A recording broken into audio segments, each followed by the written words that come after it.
get started, I must let you know that this is for educational purposes only.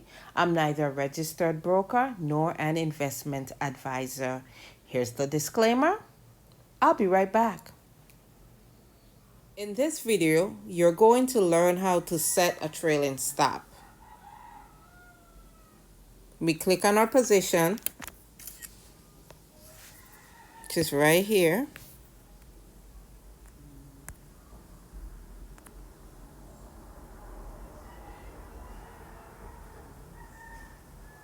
Then you click again. Sometimes you have more than one position taken on a stock or an option trade. So we click on it, and then we go through the regular steps. We're closing our position.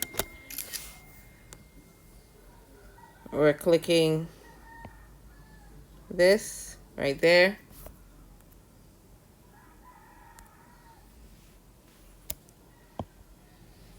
And then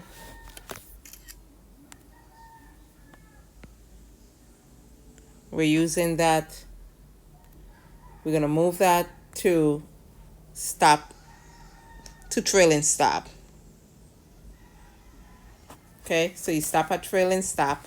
Now, what the trailing stop does is, as the stock continues to rise or your profits continue to increase, it trails it. So you set a stop, like this one is saying 10 cents, but you can trade it, set it to whatever you want. Right here it says 10 cents.